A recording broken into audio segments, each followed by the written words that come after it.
much for joining. This is our weekly check-in. We go over different topics of plastic surgery and I get to answer your questions. This week we are inspired on preparing for summertime. And a lot of patients are like, but I'm not ready for surgery yet, not timing-wise, not ready economic financing-wise. What can I do to feel a little bit better about myself for that summer vacation and that summer trip?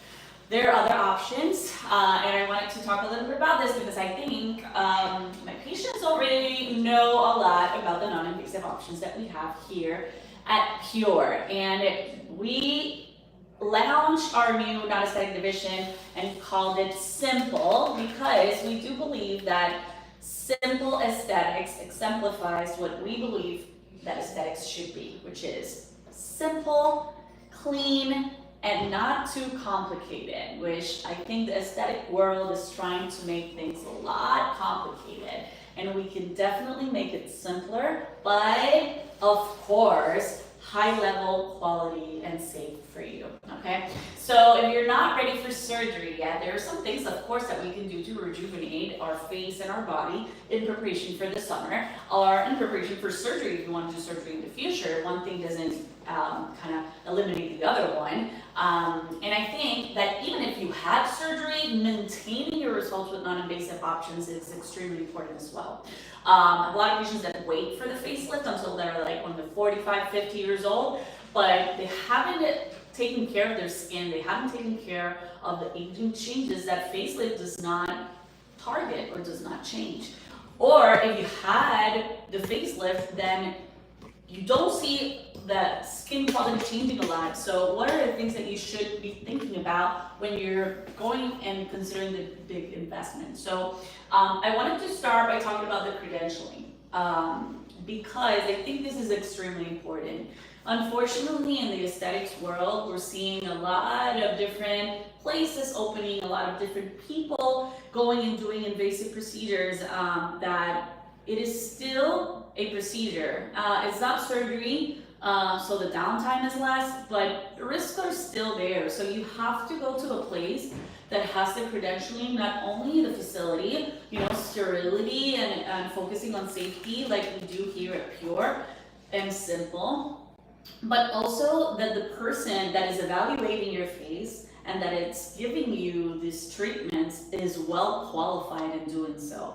Having just an MD or an NP or PA degree does not qualify you as a person that should be doing this. And you should be going to a person that has the experience and the adequate training. So who are the people injecting here and doing these procedures at Pure?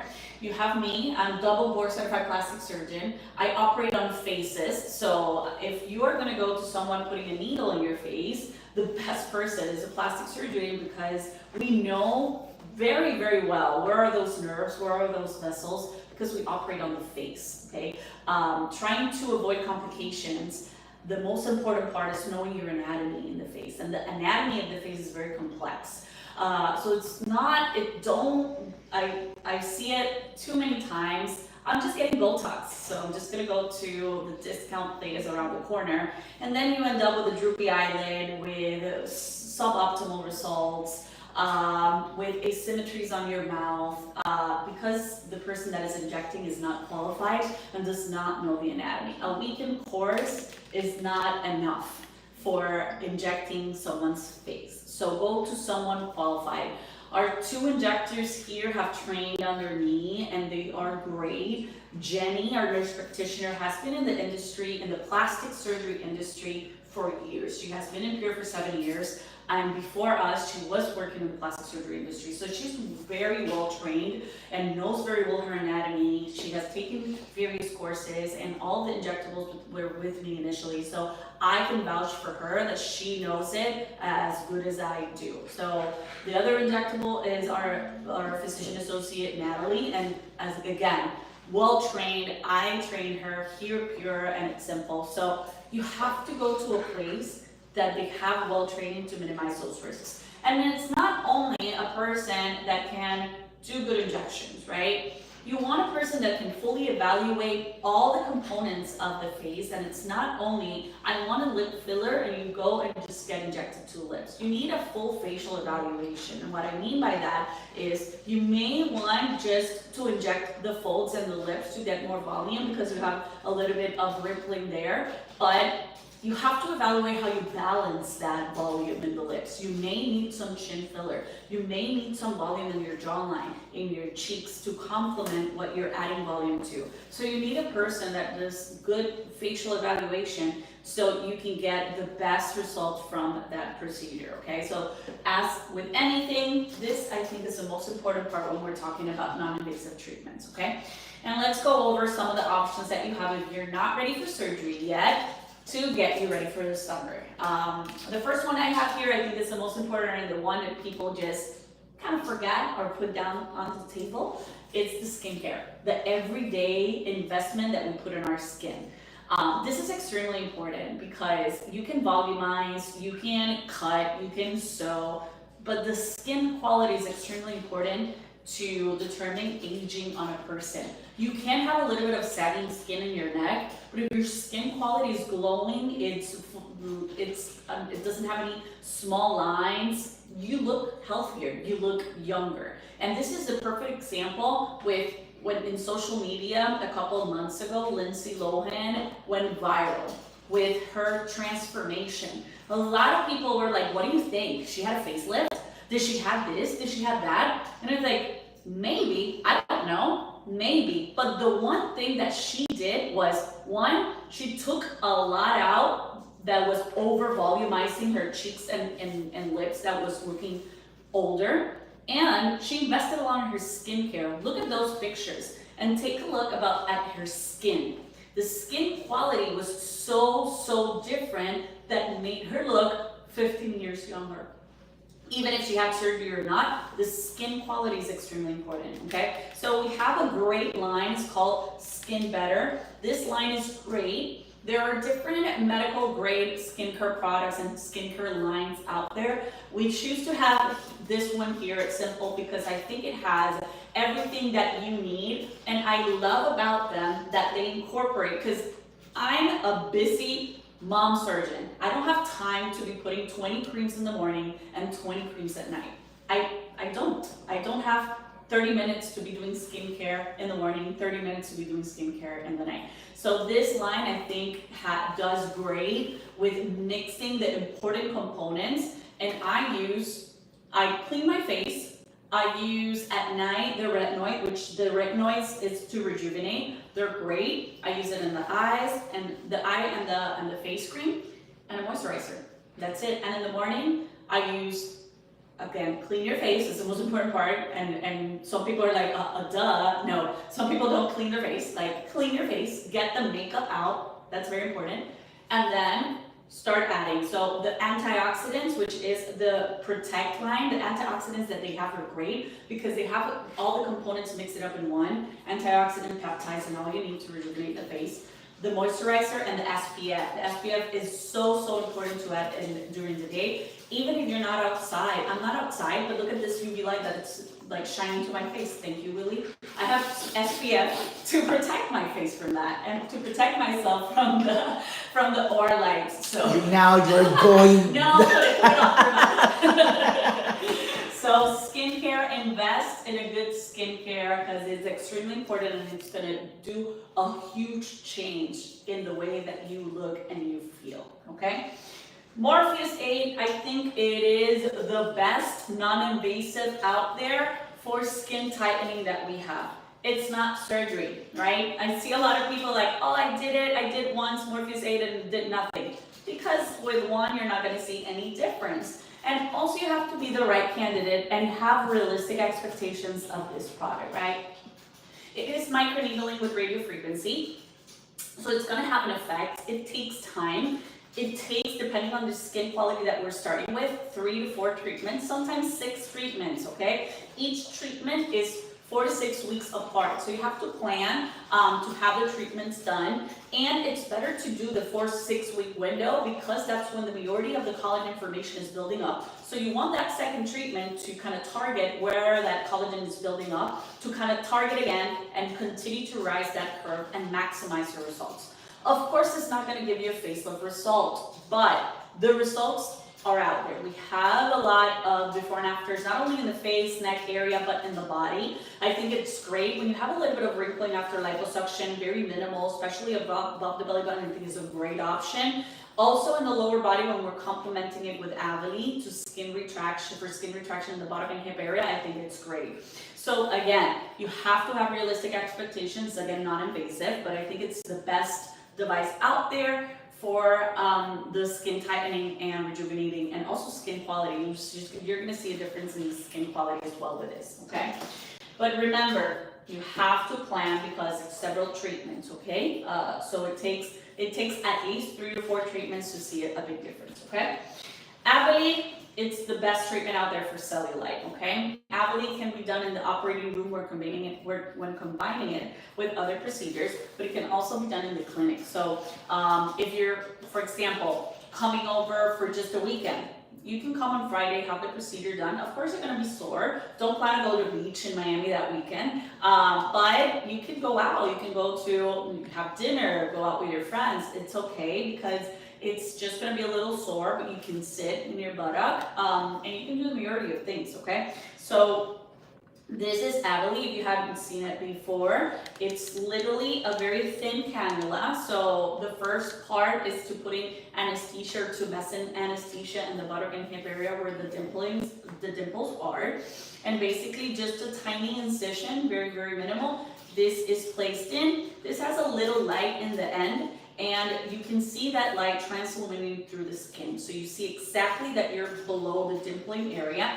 This has like a little hook that comes up, and you basically kind of pull in where that little band of collagen is, and you're confirming not only with the dimpling when you're pulling it, but also the light that it's reflecting in the skin. And then you basically activate the little scissor and cut that band. So it's a one-time treatment. Yes. Okay. There you go. Yeah. You cut the little band, and then you confirm again by pulling, and if the band was cut completely, it's not going to dimple the skin when you're pulling. So I think it's a great device. It's a one-time treatment. Of course, if you have severe cellulite, most of the time you have a combination of cellulite, but also skin laxity. So combining it with Morpheus, I think it's a great option. But for patients with mild to moderate cellulite, it is a great option. Again, one time, come in, have the procedure, and that's it, okay? IPL is a laser that targets the redness and hyperpigmentations in the skin. It's great if you have very mild level of sun damaged patches in your skin. Some redness, rosacea, for example, is very good, and it also improves the quality of the skin. It is great also for scars. We see a lot of redness or hyperpigmentation in scars, and IPL tends to work beautifully with those. So it's one thing if you have a little scar, especially with the tummy tuck scar. Sometimes I have patients that like to wear very high bikini bottoms, and the end of that scar may be showing a little bit. Treating that scar with laser before the summer to have it blend in very well, it's a very good option to consider, okay? And the other one is injectables. Everybody has a lot of knowledge about the injectables, but I wanted to talk a little bit about this so you know the differences, okay? Injectables, we have the ones that volumize, and the one which are mainly hyaluronic acid fillers. There are different brands out there. We have Juvederm, we have Galderma. Those are great brands. Hyaluronic acid is great for multiple areas of the face. We use it in the cheek, we use it in the chin, lips, temples, jawline, nasolabial folds, everywhere. Hyaluronic acid is a component in our skin. So it's basically adding that to our skin. The other great thing about hyaluronic acid fillers is that we have an agent to dissolve them. So if they migrate, if we have any problems, if you dislike that filler, that volume, there's an option to get rid of that filler. And I think that's the cornerstone with hyaluronic acid fillers, and that's why I think they're great. The other options are what's called biostimulants. So are fillers that also stimulate collagen formation and improve quality of the skin. The two that we have available here are Sculptra and Radius. Sculptra is a great option for the face, also for the hip dips, and Radius as well. They work, like I mentioned, you don't see a dramatic change from the first, like post-op day one, like you see with hyaluronic acid fillers, that when it's done, it's done. Of course, with hyaluronic acid filler, you have a lot of swelling, so final result, you're not gonna see that right away because they're very swollen. Most people freak out. Once the swelling comes down in a week or two, that's when you see that final result without the swelling. But Sculptra, you're going to see some swelling initially, but then you're going to see your collagen forming, and final result on that is going to see about 3 months after, at least sometimes 6 months, okay? So something to consider, but it's great, especially in the areas of the cheek, to volumize slightly, but also reestablish some of that skin quality that I mentioned before, okay? And the other one that we have now, it's Alloclay. Alloclay is fat on a syringe, which is a great alternative that we didn't have before. It's cadaveric fat, but sterilized and taking the immunogenic properties out, so your body's not responding to it. So it's processed fat, and it's great for volumizing. Bigger areas, not as much as the face, but breast, buttock, hip area, okay? So that's the injectable options. Alloclay is permanent in the sense that it's fat, so whatever took and whatever survived in that area, that's permanent. Hyaluronic acid tends to dissolve.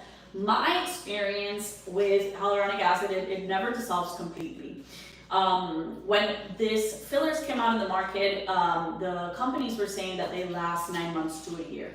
I'm seeing in my face and also in my patients that it's not really the case, and most of this filler really stays for years, and your body kind of incorporates it and builds up in it and over it, okay?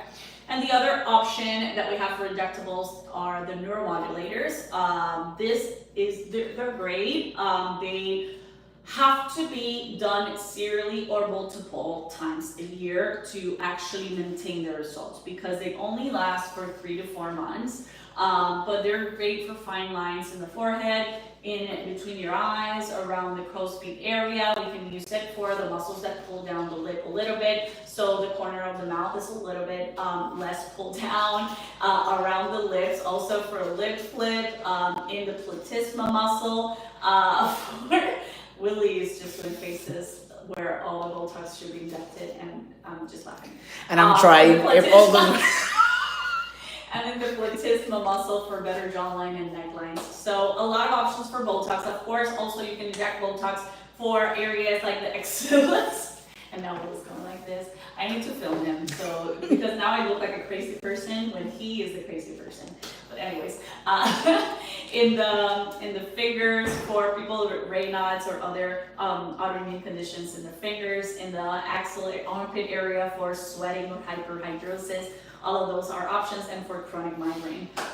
So a lot of different options for them, but for aesthetics, works beautifully. Again, like, it has to be evaluated by a person. Hello, sir. Sir, and I closed the door. Hello. Close it. Okay, UPS wanted to Join the line. to jump in my life. So the important thing is that you go to a credentialed, experienced person, you get a full evaluation of the area that you want to treat, so you get the options that are best and tailored for you. Okay, I'll get some questions now. We have a lot of questions. Love it. Right? Yes. Love it. Yes. When can I get my new belly button pierced? She had a tummy tuck. Tummy tuck. So I do recommend waiting at least 3 months. If you can wait 6 months, it's better. Why? Because that scar may continue to mature and change, and we don't want to be adding another healing process until that healing is done. After that healing is done, 3 to 6 months, go ahead and pierce it. Ok. ¿Existe un límite para retirar grasa? Sí, bueno, el límite de retirar grasa con liposucción tiene que ver con la seguridad del caso. Te explico. Cuando removemos grandes cantidades de grasa, el cuerpo va a ir y va a hacer unos cambios metabólicos que pueden ser bien dangerous, pueden ser ¿Peligrosos? peligrosos. Gracias, Willy. Muy peligrosos para ti y para tu recuperación, ¿ok? Se recomienda que si se remueve más de 5 litros de grasa, tú te quedes admitida en un hospital. ¿Por qué? Porque vas a necesitar ay Dios mío, estoy con el Spanglish. Reponer fluidos. Estoy con el Spanglish mal hoy. Reponer todo ese líquido para que el nivel de deshidratación, tu ritmo cardíaco, tu presión se mantenga controlada, ¿ok? So, aquí, como yo opero en una facilidad que está asociada a una oficina, está acreditada por JACO, que es la acreditación de los hospitales, pero hay unas limitaciones que no te puedes quedar admitida y que te tengo que mandar de alta para tu casa. Así que el límite de remoción de grasa aquí en el estado de la Florida, cuando estoy operando en una oficina, en un quirófano en una oficina, es de 4 litros. Ese va a ser mi límite mayor. Por eso yo controlo mucho el índice de masa corporal que tienen mis pacientes para mejorar los resultados y para disminuir riesgos postquirúrgicos. Cuando es combinado con otro procedimiento, vamos a hacer un tummy tuck, vamos a hacer un levantamiento de senos, cualquier otro procedimiento quirúrgico, entonces el límite de remoción de grasa es 1 litro. Lo mismo para mantenerte saludable y que te puedas ir para tu casa segura. Is laser less painful? So laser is ultrasound energy to break up the fat. It doesn't affect the pain level, but it does affect the post-op swelling. So swelling and bruising is less. So some people report less pain and less discomfort when you do it this way because there's less mechanical breakage of the fat that we have to do with regular liposuction or what's called pulse-assisted liposuction. You have to literally break the fat manually. With the ultrasound energy or laser, it kind of breaks the fat and the manual breakage of the fat is less. So theoretically less pain, but it's mixed with patients' reviews. Most patients report similar pain levels than with liposuction, but I think that because the swelling is less and bruising is less, it's less painful too. Can you do a facelift with thigh lift and lipo 360, or is that too much for one day? Too much, too much. A facelift, a well-done facelift, most of the time I combine my facelift with other procedures like the blepharoplasty, which is the eyelids. Sometimes I do combine it with earlobe reduction, lip lift. Takes me between 6 to 8 hours, so it's a very long surgery day. If we want to add thigh lift, that takes about 3 hours. If we want to add lipo 360, that adds another 2 to 3 hours. We're going to be in surgery for 12 plus hours. That's definitely not safe for an elective procedure, okay? So it's better to stage them. Each of those procedures should be done alone. The recovery for a thigh lift is a little bit more demanding in the sense that the incisions are in between the legs, in your groin, so movement is a little bit harder. So I want you focusing on that recovery and not adding other procedures to compromise your safety. Okay. What's the best way to prepare for surgery for someone that has high blood pressure? Good question. So several things I'm going to ask you. One is that your blood pressure is controlled with your current medications, right? You have to be following up with your primary care or the person that is following up that blood pressure and those medications to make sure that the medications that you're in are the ones that you need for habit control.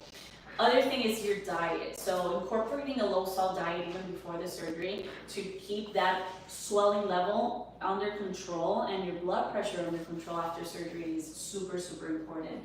And the last one is your anxiety level. I think it is very, very important to have the support that you need because most patients that have high blood pressure also have or may have a component of anxiety, and especially around surgery, we all get anxious. It's nothing that high blood pressure patients get more anxious. We all get anxious, and that's going to just affect your blood pressure. So having your support system with you, having everything prepared, educating yourself as you're doing here, so knowing what to expect, what to prepare for is key, so you minimize that anxiety afterwards and your blood pressure will be better controlled. Last one.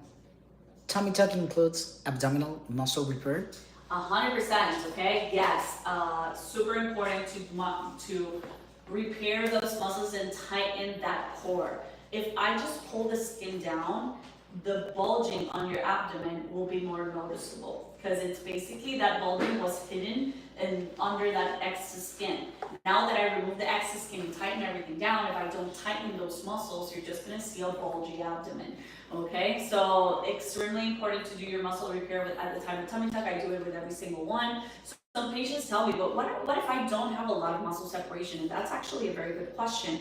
Majority and almost all of my muscle repairs, I just don't bring the muscles back to the middle. I kind of imbricate them a little bit to tighten them more, have a better definition of your waistline and a flatter belly. So even if you just have a tiny separation, I'm gonna bring those muscles in and tighten them to kind of, it's called undermining and also imbricating to bring those muscles in to improve your results. Okay, thank you so much, you guys. I hope this helped. And one of the things that some people, when we mention it, are like, of course, but I didn't think about, if you are traveling with your caretaker and your caretaker wants to do a little bit of a procedure to rejuvenate and take advantage of the time that you're here recovering with your family member, of course, we have options for them. So I have a lot of patients that, for example, come get a massage and then their caretaker is doing some Botox and some injectables while the patient is getting a massage, and then they go back to the place that they're staying. So that's a possibility too. If you're interested, give us a call. Thank you so much for joining, and I'll see you guys next Tuesday on Tuesday Tips.